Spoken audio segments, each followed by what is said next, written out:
Magandang araw, Divinians. Ako si Adrian Yusuan mula Grade 9 St. Philip. At ngayong araw ay kasama natin si Sir Aloy, Basic Education Principal natin, para upag-usapan ang ESC subsidy.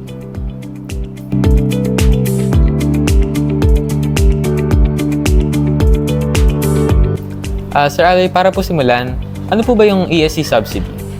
Una sa lahat, magandang araw sa inyo, Divinians. It's nice to see you. Kapag sinabi natin ESC, it is an acronym which means Education Service Contracting.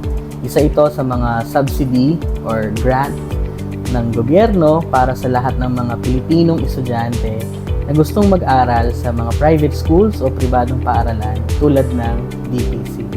Dito po sa ESC na to, sino-sino po ba yung mga eligible nating recipient?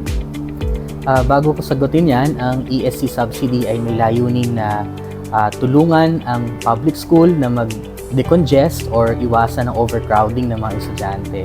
So, para magkaroon ng option ng mga estudyante na mag-aral sa private school at upang matulungan sila sa mga financial obligations nila sa isang pribadong paaralan, nagbigay ng tulong ang gobyerno na worth 9,000 pesos para sa lahat ng deserving grade 6 graduates na mag-e-enroll ng grade 7 sa private school tulad ng DPC. May limited slots lang po ba ito o open po ito sa lahat? Actually, ang isang paaralan, bago siya magkaroon ng ESC slots, specific number of ESC slots, siya dapat ay isang ESC certified school. So, kapag sinabi natin ESC certified school, ang isang paaralan ay dapat nakaka-comply sa minimum requirements ng Department of Education among private schools. So, once na nagkakaroon ng mga certification visits at successful or favorable ang rating ng isang paaralan, nagkakaroon siya ng slots. At yung mga future certification visits ay naka-i-influence kung madadagdagan ba siya ng slots. And in fact, dito sa DPC, tayo ay PAASCO accredited na. So we are already exempted sa mga certification visits. So isa rin sa mga benepisyo ng pagiging accredited school ay magkakaroon tayo ng additional slots. So for DPC, for this school year, we have 152 slots and hopefully madagdagan pa yon as months go by.